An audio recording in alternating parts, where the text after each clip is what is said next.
আপনারা নিশ্চয়ই ইতিমধ্যে লক্ষ্য করেছেন এই নির্বাচনকে বানচাল করবার নানান ষড়যন্ত্র শুরু হয়েছে। নতুন নতুন দাবি নিয়ে নতুন নতুন দল উপস্থিত হচ্ছে। 17 বছর বিএনপিতে কোনো বিভেদ ছিল না, আগামীতেও যেন বিএনপিতে কেউ বিভেদ সৃষ্টি করতে না পারে। পিআর জিনিসটা কি আপনারা জানেন? কেউ জানে না। কিন্তু কোন কোন দল আবদার করছে পিআর ছাড়া নাকি তারা ভোট করবে। সম্ভবত তারা বুঝতে পেরেছে ভোটে দাঁড়াইলে 10টা আসনও আসবে না। সুতরাং ভোট বানচাল করতে হবে। ফেব্রুয়ারিতে যাতে নির্বাচন না হয় সেই ব্যবস্থা করতে হবে। আপনারা কি এর সঙ্গে আছেন? আমরা ভুলে গেছি কিভাবে ভোট দিতে হয়।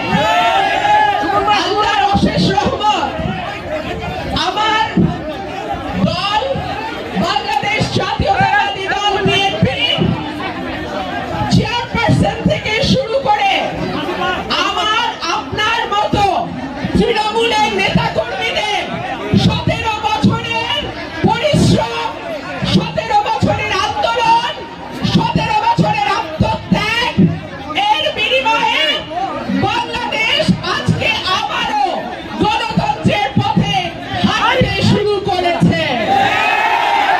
আপনারা নিশ্চয়ই ইতিমধ্যে লক্ষ্য করেছেন এই নির্বাচনকে বানচাল করবার নানান ষড়যন্ত্র শুরু হয়েছে।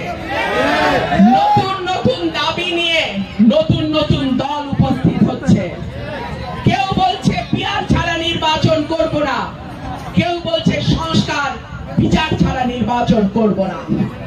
বাংলাদেশে প্রথম সংস্কারের কথা বলেছে বাংলাদেশ জাতীয়তাবাদী দল বিএনপি।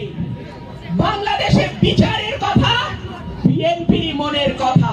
কারণ বিএনপির মতো এত নির্যাতন, এত জুলুম, এত অত্যাচার আর কোন দলের উপর হয়েছে? সুতরাং আওয়ামী লীগের অত্যাচারী জালিমদের বিচার বিএনপি যতটা চায় ততটা আর কোন দল চায় না। আচ্ছা বলেন তো ভাই, পিআর জিনিসটা কি আপনারা জানেন? কেউ জানে না। কিন্তু কোন কোন দল আবদার করছে পিআর ছাড়া নাকি তারা ভোট করবে। সম্ভবত তারা বুঝতে পেরেছে ভোটে দাঁড়াইলে 10টা আসনও আসবে না। সুতরাং ভোট বানচাল করতে হবে। ফেব্রুয়ারিতে যাতে নির্বাচন না হয় সেই ব্যবস্থা করতে হবে।